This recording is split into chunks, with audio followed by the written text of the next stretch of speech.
Hello, Lydia. Can you see me? I can see it perfect. Lovely, thank you. How are you? I'm lovely, thank you. Are you? I'm good, I'm good. Yeah, we're in the second week, a second week of a 6 week second lockdown over here in Dublin. So it's, it is what it is. Yeah. I think What it's. about you guys? How are you guys getting on? Are you in the gym now? I'm in the gym at the moment. Yeah, obviously I'm in a quiet room, so it's going. It's a little bit hectic out there, but we're all right to Good talk. stuff. Good, good, good. So obviously you've got all the guys in the gym, like exciting time for you guys at the moment. Yeah, it's also funny times as well because we also run alongside the amateurs. We're an amateur gym and a pro gym, recently pro, and all the young kids who are coming in now, and obviously due to lockdown on Thursday, they're unable to come back in the gym for obviously the month. Yeah. But the pros obviously can remain in the gym and we can move on with them. We've got Mitchell Barton, which is our heavyweight prospect, due to make his debut on the Devoir Joyce bill. It's a massive bill, a massive occasion for a young man like him to, on a platform of that scale. It's just a fantastic opportunity for him, and hopefully he takes it with both hands. Absolutely. I mean, not only to be on a card of that nature, but to be on a card like that for your pro debut.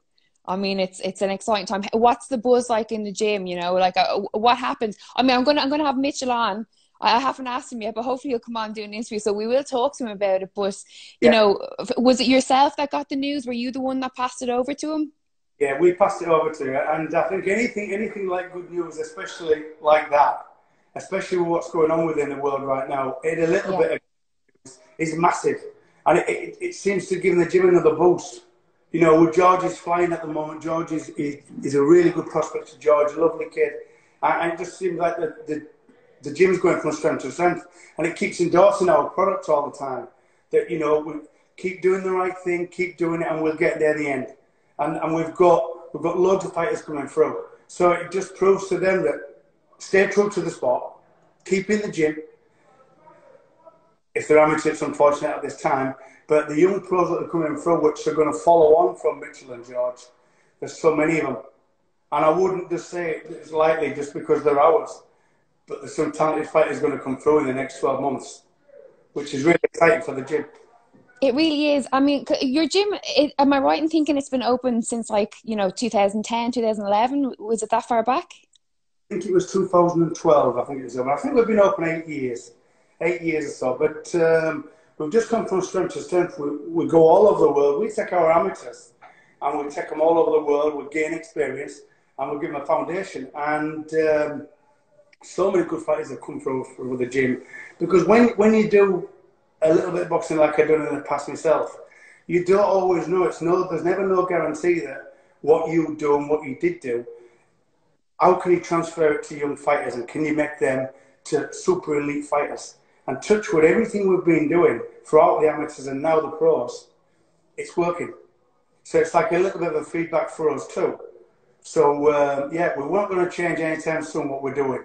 We've got a little market going on and we're going to keep on going, and hopefully we're going to go on from strength to strength.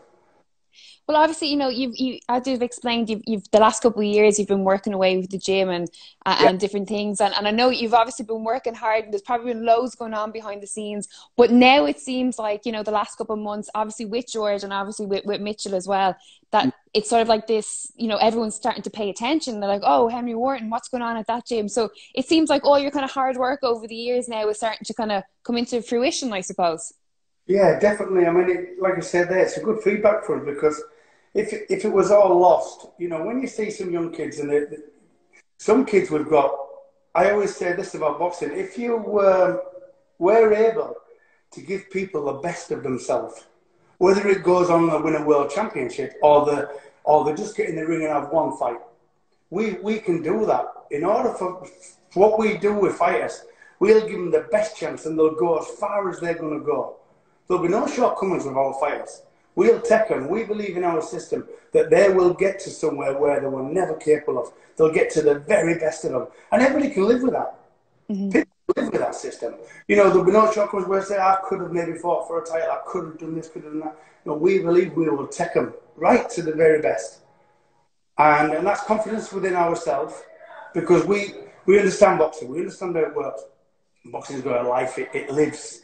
I don't know how to really explain it, and it sounds a bit stupid saying that, but it's alive. Oh, we've just got to pass our knowledge on to the young fighters today, because nobody walks in a gym world champion.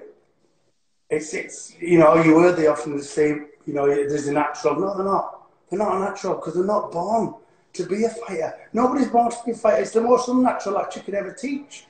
But what we transfer it, and then we give them, we install a belief that they believe that, and then they won't stop. The belief's too strong, and that's when they'll run the running machine faster and longer than they've done before, and they'll keep breaking the times, and they'll keep breaking the system, and they'll go through fights longer. Hence, when you fight in 4 rounds, 6 rounds, 8 rounds, 10 rounds, 12 rounds, that's how you develop to that level, by believing, having that strong mindset. And you don't just become the strong mindset, you build upon that. And it's like a position of strength. And you expect to do it every single time.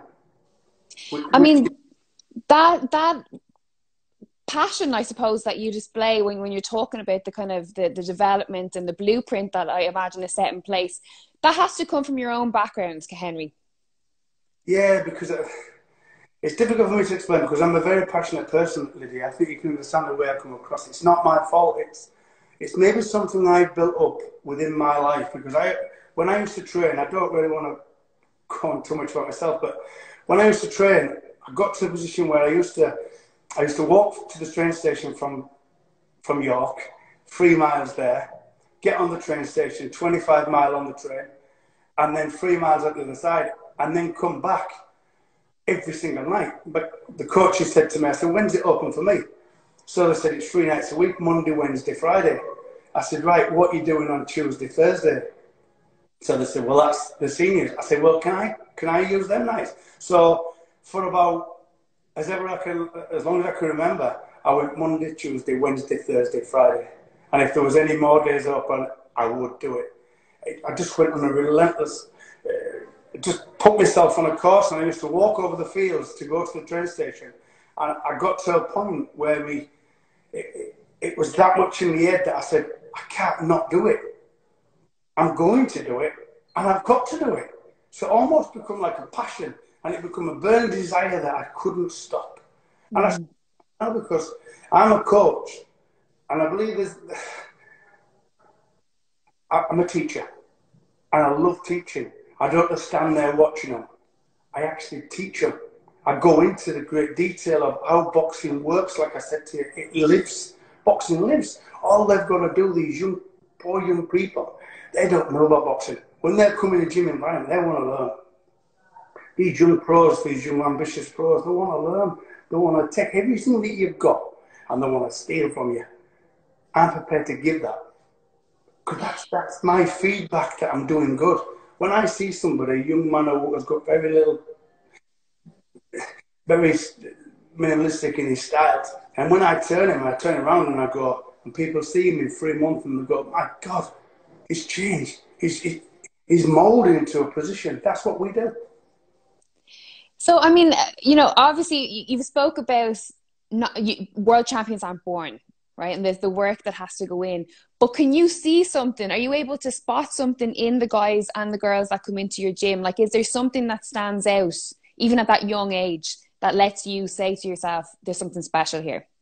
I think every so often you get somebody, Lydia. I wouldn't necessarily say that they're not born. I think that somebody's got something special. Mm-hmm. They've got a lot of special things going on, and which that's very easy to train. Some people, you turn boxers around and you would never put your finger on how you've made that man get in the ring, never mind be a champion. That's the teaching aid that you can use. You've got a young man from the opposite scale, where you've got somebody who's walked into the gym environment who looks good already, and he does things, you know, with 1 or 2 lessons. That's very easy to train. But then the opposite end of the scale is you've got somebody who's got no real stature in order to look like a boxer, but you turn him into a champion. Mm-hmm. It seems to have a better effect on a coach, transferring the teaching aids that you can give to him. I know that you're obviously, you know, you want to talk about the gym and your guys, but we have to talk about your own career. I can't let you go without us discussing your own career because, I mean, to think of what you've achieved in your life, forget coaching for now, but your own professional career, just absolutely incredible. Well, thanks, Lydia. It's not often that I talk about my boxing career anymore. When I retired, I never spoke about boxing for quite a long time. I don't know why. I wasn't against the sport. I didn't want to rebel against it. It's something what I love so much. But I think I give that much to my life because it is my life, and it's difficult for me to tell lies about my life. But I become so passionate and involved in the game that it was my everything, and I give up so much more of everybody's normal life just for that, to steal everything what boxing had. And I got to a position where I fought for world titles. I maybe overachieved. And like I said to you earlier about people achieving their best, maybe I achieved more in my life than I was capable of doing because of my passion. And because I was so driven and I couldn't stop that. And I was on a roller coaster and I couldn't stop. And up until I got there, I remember I lost to Chris Eubank, and it was a good fight. It was a tough fight. It was brutal. And I think we were brutal for us both. I think we both played a part in finishing each other. I don't think any of us really was the same again. Chris Eubank's a great fighter. And I wasn't definitely the same fighter afterwards. I think every nail I had some hard fights. But I remember I was sat in my brother-in-law's garden, and I was in a little bit of a crossroads where, can I win a world championship? Can I reclaim the #1 spot? Can I climb that high again and take on the world? And somebody said, what are you going to do now? And within that time, that process, what taken to educate, that process that information, I said, I'm going to go home. I'm going to put my tracksuit on. And my face was still swollen. I said, I'm going to go home. I'm going to put my tracksuit on. I'm going to go for a run. And I'm going to phone Nicky Duff, who was my manager. And I'm going to say to me, get me everybody there is to fight. I'll fight them all. Get me them. I'll reclaim the #1 spot. I'll fight for the world title. And I'm going to win it. And I went home and I did exactly what I said. From that moment on, I never stopped. And I got back to the world #1 and I fought for the world title again. Against all the odds. Because I was that driven. Call it what you want. I don't think it's completely sensible, but I did it. And I went on to the fights. Where did that drive come from? I mean, it seems like such a silly question because to be a boxer, to be a professional fighter, you have to be driven in some capacity. But there seems to be that difference or that level to the guys and the girls who get to where you have gotten to in the sport, that they have this, it's almost like an unquenchable desire, a need to be the best, a need to win. Where do you think now in hindsight, when you look back, that came from? What part of your personality did that kind of come from? It's difficult to put a finger on it. Whether it becomes in time, it's just like I said, going through the program of going 4 rounds, going 3 rounds, going 4 rounds, going 6 rounds, and so on, and all of a sudden you're doing 12. That builds up in time. But I'm from one of 11 children, and we never had no hardships, let's say, but things wasn't as easy, let's say, as they maybe could have been. But I had a desire to achieve. And my dad always said to me, you're going to be a boxer, and you're going to be the champion of the world, you're going to go to the Olympics, you're going to do this, you're going to do that.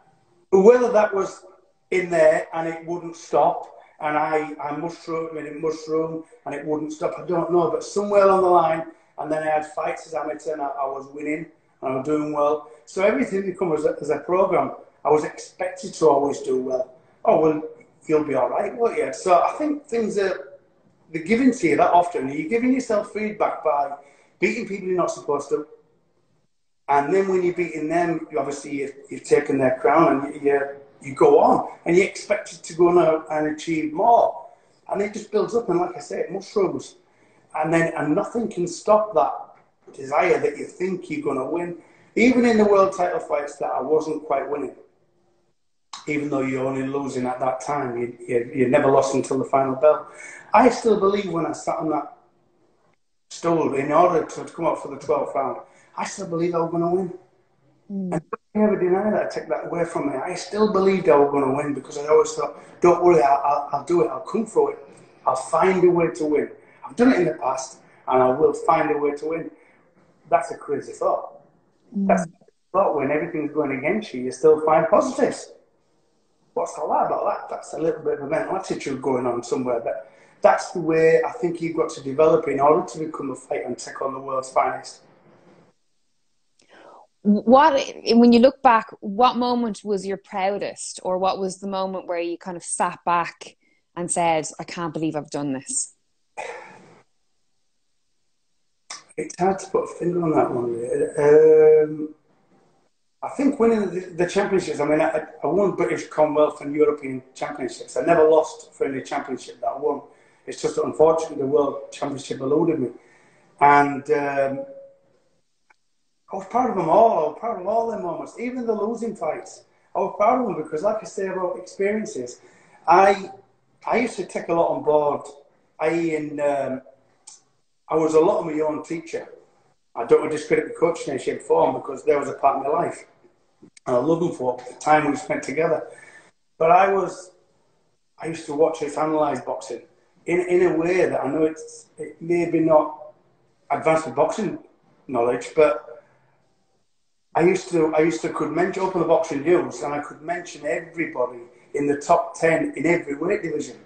You can call that a little bit sad, but that. And if the move, he's number 5, he's number 4, he's number 6, he's number 7, and so on in every weight division, because it become my life. And did it take over? Yes, it did. And I was on something that I couldn't get off. And I think that when I was finished, I was the first to admit that I was done. I think a lot of our fights, pushing and making the weight was one of my biggest killers. Nobody knows that. And I think I maybe could have won world championship fights. I beat people who won a world title. But the weight division, really, it got to me. Because I won the Commonwealth Championship in 91, I think it was. 91. And I remained champion either of the Commonwealth, the European, the British, and I was defending them championships. And things that people don't appreciate is that when you're in the gym environment for 5, 6 years, your body, as you get older, is going to grow. And everything just gets bigger and you're training every day. It's almost impossible to keep it to this level. The only way that I could do that was take that weight off on them last few days, that last week.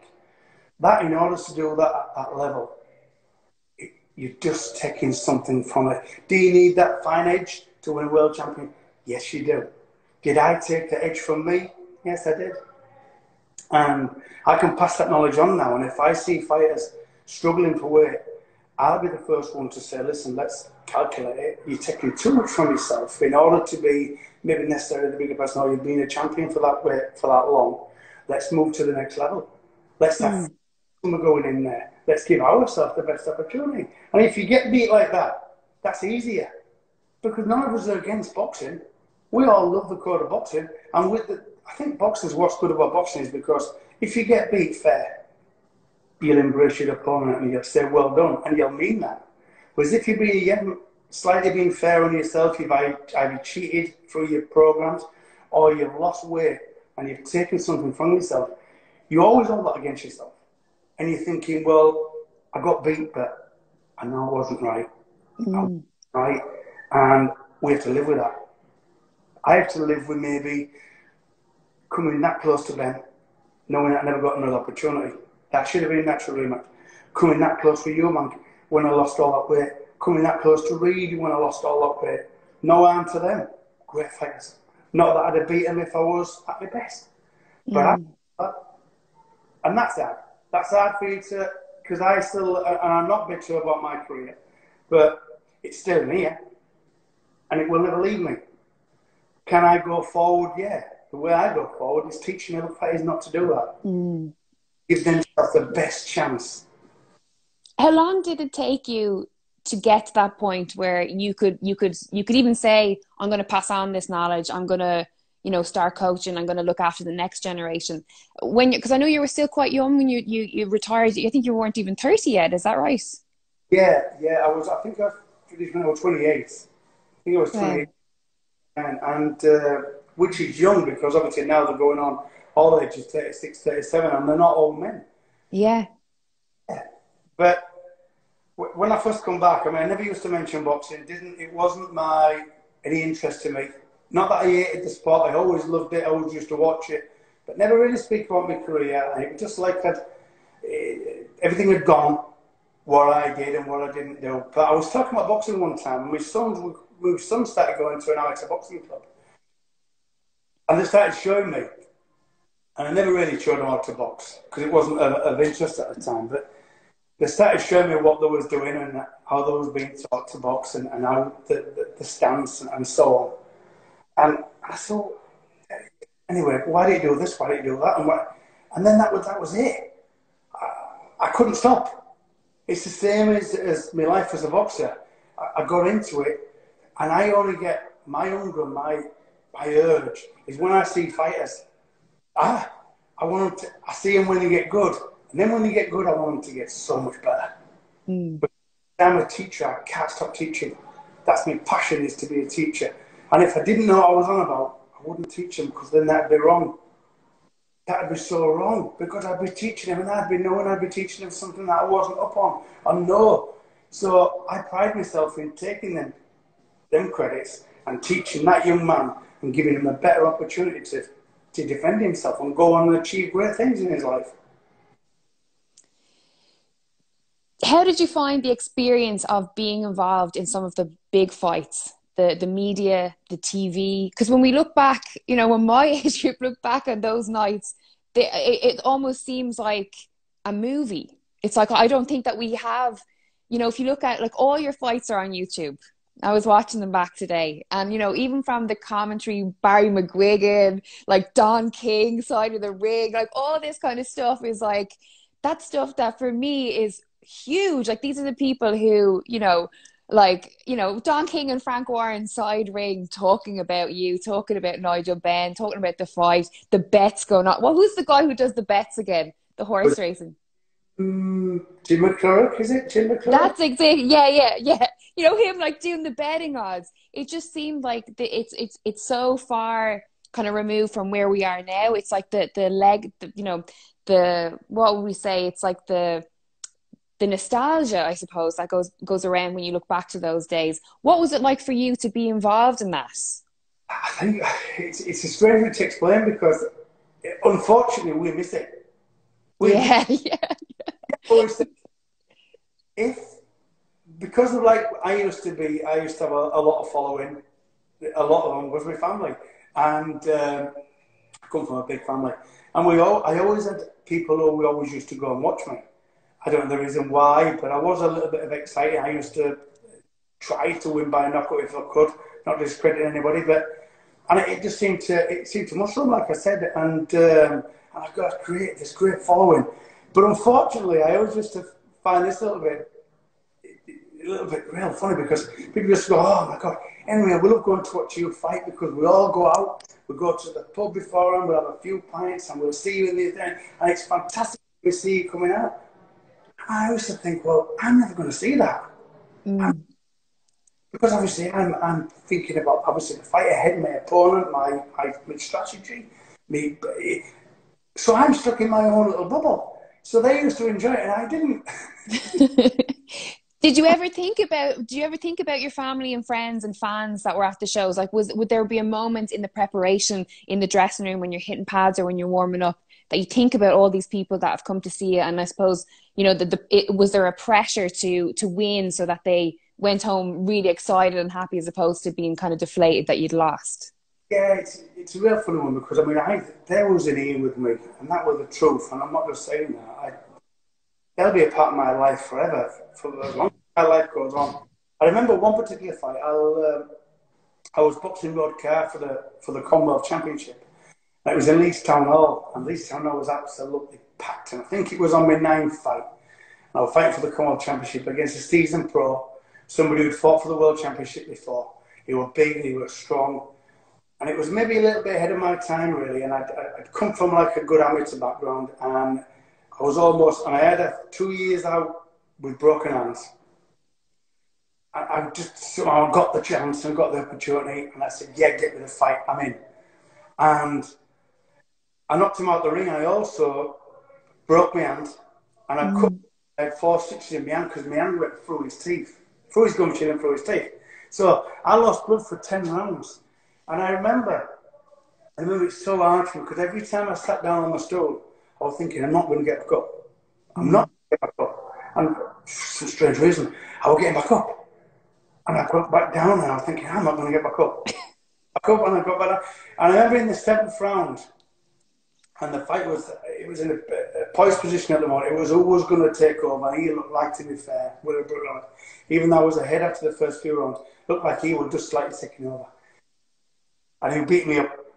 And I was on the ropes. And talk about building something up, which is, I don't know where it comes from. And he was beating me up, let's face it. And I was on the ropes. And it'd have been a lot easier for me with the blood coming out my hand being broken, to fall and collapse on the floor.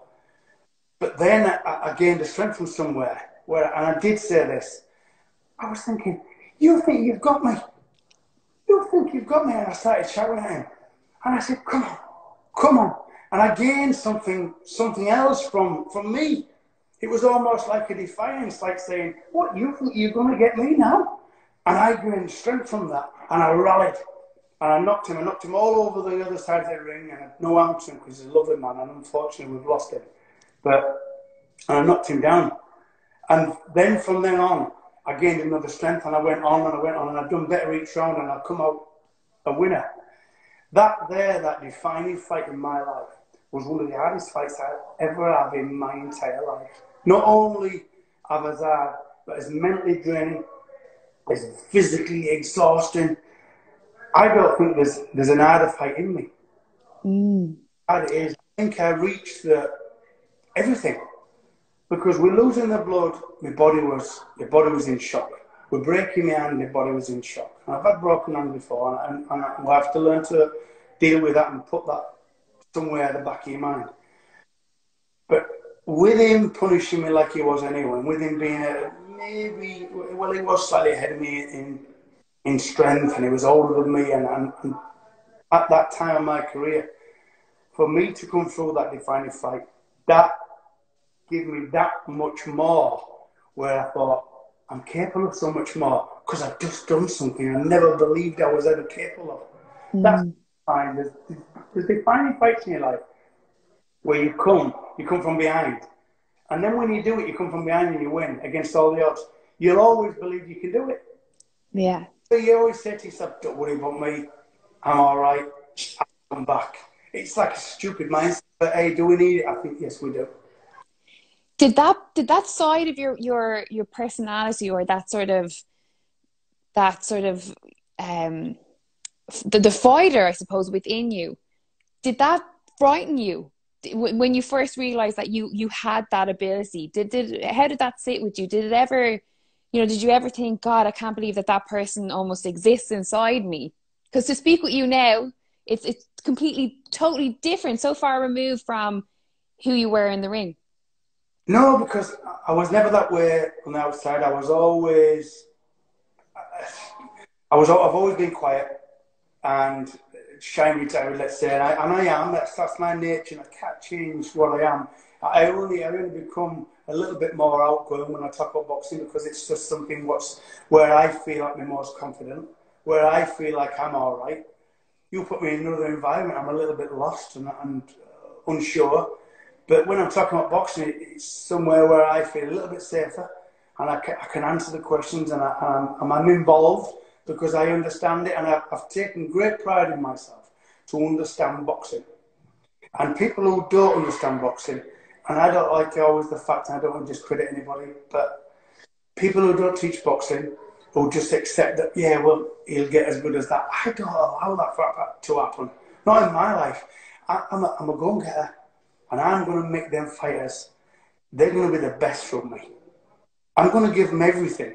and I want them to achieve everything. I want to be a part of it, and I want to say I've done it. But just like the boxing career, I wanted the best for myself, and I wanted the best for everybody else. But my fighters, I want them to achieve goals beyond the dreams. And that's what I do. I just love teaching, because teaching is everything in boxing. Because these young fighters don't know what it is to win a world title. They don't talk about world titles. So I'm giving them a scent right now, a little bit of a seed. And hopefully that seed becomes something in your mindset where it won't stop. And they're on the course, because besides the fight for a world championship, if they haven't got it, it doesn't bode good for them. They've got to have that burning desire, and that where they can see it all. Because again, things can slightly get ahead of you with boxing. You can get into the big arena like I did with Nigel Benn. I lost the first 4 rounds.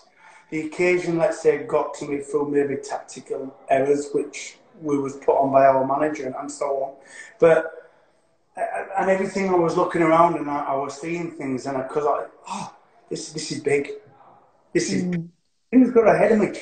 I'm trying to tell my fighters now that if I can get them to a level where they're talking about world title fights and big venues and big stadiums and big arenas, they're not going to be scared of it. They're not going to be in awe of all that. They're going to be accepting of that and say, well, hey, we've always expected this. So that's the forecast where we're going with that. And touch wood, it works out.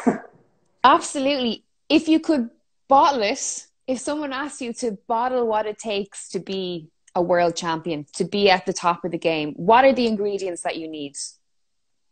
I think you need everything. You definitely need everything. You need obviously the overreach. You need your boxing skill. This is why strength. One good thing about boxing is I always say about the skill sets first. The skill sets are everything with boxing, because you can be strong. You can be really, really strong, and then you can go, get a little bit stronger, and you're going to be really strong. It's a boxing ring, and this is where we find levels, and you can almost see where fighters are going. If they don't train so well, let's say within a gym environment, you can almost see where there's somebody holding a flag, and you say that's about your position, where you're going to get to. I hate that flag. Said to our fighters there's going to be no flag for us. Don't mention flags to me.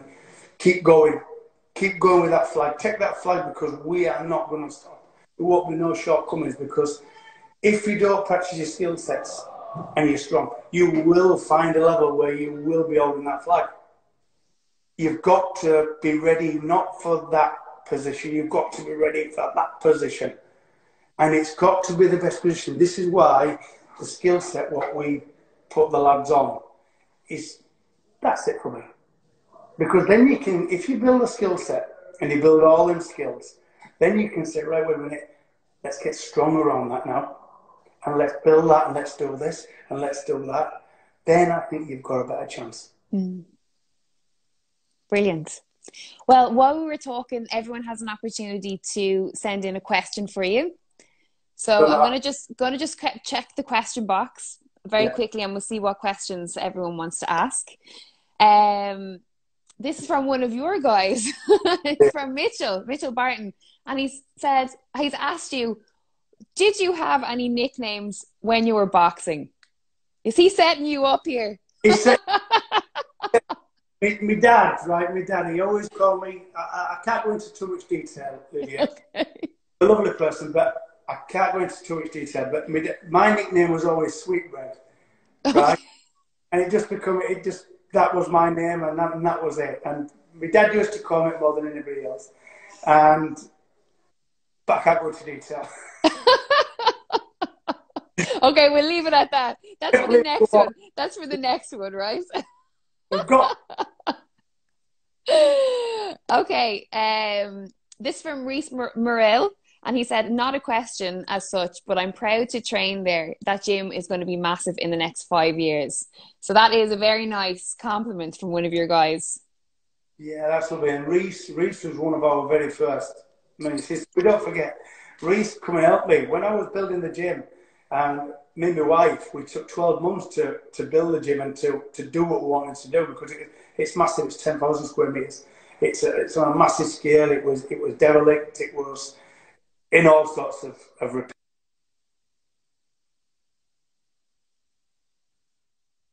One of the only people, we put a local ad in the paper saying that we'd appreciate anybody's help and input. You know, and Reese was one of the only people, Reese was one of the only people who used to jump on a bus and he'd come out every day and he'd help me. So Reese, I'll never forget you for it.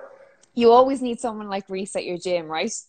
Right, we'll take one or two more before I let you go. This is from Grimshaw, 72, and he said, one tough man and only lasted 3 of the greatest boxers in Reid, Benn and Eubank. And then there's a couple more questions. This is from Michaela Kelly, and she's asked, for any of the money in the world, would you take a rematch with Reid, Benn or Eubank? For any of the money in the world, I'd fight this. The thing is with it, I always say, I'm going to go into a little bit of detail. Where we've got time, Lydia, please let me know. When I box Nigel Benn, the only little bit of the negative I get back is not that I got beat, is that I didn't get another chance.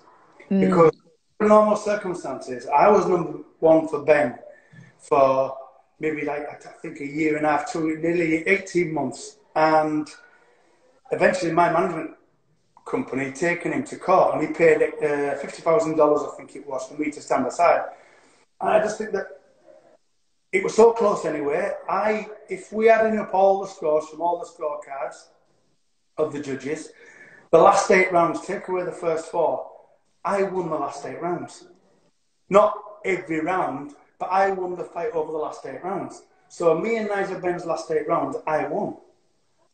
I won maybe, I don't know, 5-4, 5-3, and so on. But, so we should have had another go.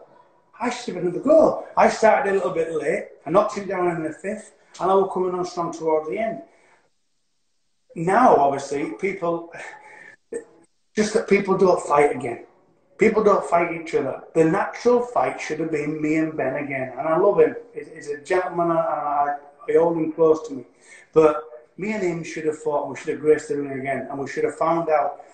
Like I said to you, he might have knocked me out in 1 round, but it was a natural rematch.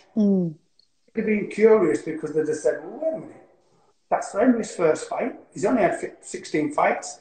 It's his first fight. He got a little bit caught in the headlights, but then he come on strong. When he has the next go, well, I think he's going to do a little bit better. People would have been curious, and it would have been a natural. And that's always somewhere in here. Were you ever given a reason as to why that rematch wasn't going to happen or didn't happen? Well, I'll tell you the truth. After the press conference, we sat there, obviously, on the table together, me and Nigel Benn, and he did say, he said he'll never box me again. Seriously, and listen, he wasn't scared, and he wasn't scared of anybody. Nigel Benn, he's a class act. But me and him,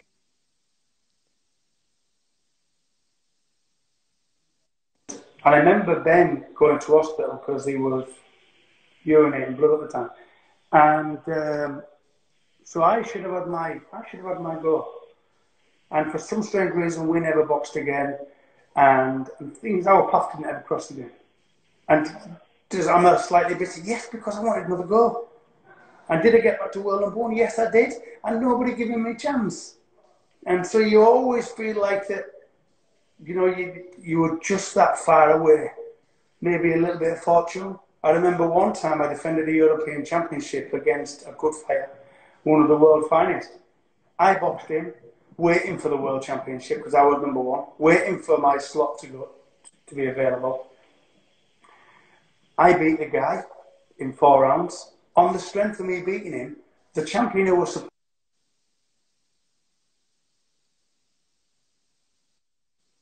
won the World Championships. I was thinking, that's all right. I just beat him.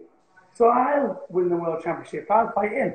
That didn't become available. So you see, things that can be manoeuvred around in front of you, especially when you become a fighter that they don't want to fight.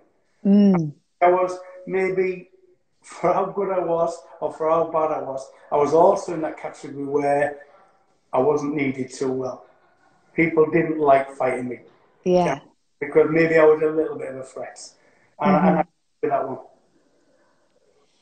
So you're saying you would fight Nigel Benn in a rematch? Listen, my pal, and like, there is a contract being drawn up right now. No, not anymore, not for me. But no, we wish him well. Great fighter, Nigel Benn. But I'm just sick that we never got another go. I've had him here as a guest. I've had him at my gym as a guest. And we go back, me and Nigel. We had no shouting. We never chucked tables. We never badmouthed any of us. We was utmost respect. We held the gloves up and we boxed. But I'd just love another go. I'd have loved another go. And that's not being harsh on him. I'm not saying I'd have beat him. But I'd have liked my opportunity, my chance. Absolutely. And you're totally in your right for that. But you know, when you're talking there, immediately I go to thinking about the current heavyweight boxing scene. And there's so much conversation between Tyson, AJ, Dillian White, Derek Chisora, who gets titles. You know, obviously there was that whole thing with Tyson and the belts, with AJ, with Dillian White not getting his shot. You know, so it seems like that's still going on today. Yeah, without a doubt. And the older days, because like I said there, my life's been involved in boxing for so long, and I remember the old fights, and I also remember that people used to get opportunities, and they used to fight for world championships over and over again. Maybe the position was slightly different then, but if you got to number one, and that was my position was get to number one, and they can't avoid me. There'll only be a process of the time, and I'll get to that number one position, and I'll have to fight everybody. So in a way, in any respect, you're having to fight all the best challengers and the best athletes. So in a way, you're taking something from your body, fighting them and beating them, and then when you get to the World Championship, you're a little bit lost because you're a little bit tired and you're not as fit because you've been through. When I fought Robin Reid, I went on a bit of a run and I boxed everybody. I said, just like I said before, back in the interview, that get me everybody, I'll box everybody. And I boxed number 5, number 6, number 7 in the world, and whatever it was, and they're all good fighters, and all potentially world-class fighters, and who could have went on and won world championships, and some of them did. But in order for me to beat them, I was having to give so much of myself. I went on a crazy run, and I got back to the world number one, and I think in what I did, in order to get back to the world number one, I made the weight too often, let's say. And I didn't have a rest, a break in between. By the time I got to the world title fight, my body was done. And I was coming to the back end of my career, and I feel like I didn't give myself the best chance. And it'll always play a part in here that I should have been maybe guided a little bit better, saying, look, you've had 3 or 4 hard fights here, you've come through them. Because there was always harder than the played out, because even if I knocked him out in 4 rounds, but the fight was always hard because of the weight I was losing. And the punishing regime I had to set myself in order to make the weight. And they're not eating milk for weeks, and they're not drinking nothing for weeks and weeks and weeks. And being in a state of maybe passing out in the sauna or jacuzzi and things like that, that's not healthy. That takes a long-term effect. And I think the reason why we're looking back on it now, when I was finished 28, 29, sure, just 28, back end of 28, that's not really right. I should have been in the prime of my life. But it was done. So my body said, look, I'm done, Henry, I'm shutting down. And my life as a boxer, what was in here, it didn't work anywhere here. It just wanted out. It said no, because I could see punches coming, I couldn't get away them. And I'd have always been fair to me. Like when I'm a teacher of boxing, and I'll be fair to the lads. And if I can't teach them, I won't train them. But I can teach them because I'll be fair to them. I'll be more fair to them. I'll give them more teaching because I'll be fair. But I had to be fair to me in the end, and I was fair. And I said, look, I'm going to walk away from something that I love so passionately. But I'm going to walk away because I'm honest to it. I'm honest to the people who follow me, and I'm honest to myself, and I'm honest to my mum and dad and my family that I'm not going to put myself through that. I'm just not going to do it. And I walked away, and I was like, done. Amazing.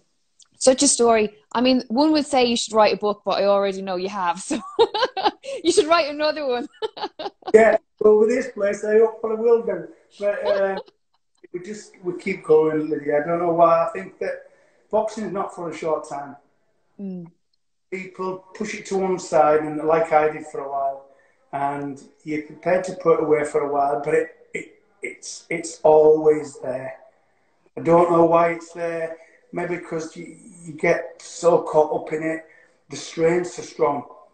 It's like a teaching aid. You teach something so it becomes repetitive. Mm-hmm. And they say, well, don't do it no more. But I can't not. That's teaching. And do we train? Yes, we train our brain to have a mindset. People walk over burning coals through a mindset. They'll walk over burning glass. It's stupid what our mindset is doing. And I got my mindset that strong that it wouldn't stop. And then when I wanted to walk away from it, I allowed it to happen for a while, but then it still got me back. It still come back to haunt me and said, nope, just when you thought you could retire and you could rest and never talk about boxing again, look what we've done. Well, we're delighted that it did, put it that way. Well, listen, Henry, thank you so much for the time tonight. That was a really great chat. I really enjoyed it. And I must say, it is such an honour to have you on and to get the opportunity to speak to you. So thank you so much. You're welcome. Anytime. Lydia, can I just bring Mitchell Batten and George? Yes, bring them in. Also, we must give a big shout out. Thank you to Dean Sheriff, Empire Pro Tape, for setting this all up. Where would we be without him? Can I just say just one thing, Lydia, please, if you don't mind? Dean Sheriff Mark Stanley, who was in this gymnasium. Have we got a little bit of time? Yes, of course. Dean Sheriff come to this gym, and we was on our last legs, let's say, right? Because, like I said, we took 12 months to build this gym.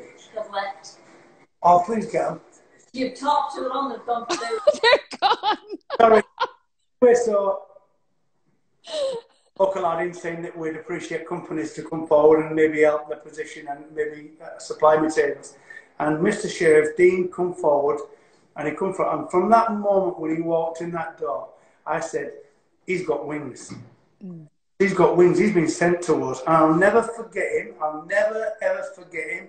I'll hold him here for the rest of my life. Him and Mark Stanley, what they've done for this gym, they've never left our side. And I wish them all the luck in the world. And I mean this genuinely, because they stuck to us when we was at our worst. And they've never left us. And they're here for me. That's so nice to hear. That's good for me to hear as well, Henry. Well, listen, thank you so much. And as I said, I'm going to get Mitchell on, so I'll be in touch. We'll have him on. We'll talk about the pro debut, obviously a little bit closer to the cards. And please keep in touch. Let us know what the guys are doing, what's next for everyone. And, you know, if there's anything that I can do in terms of helping to do promo or anything like that, please just let me know. I'd be happy to help. Yeah, thank you. No problem. Enjoy the rest of your night. Thank you so much. Bye-bye.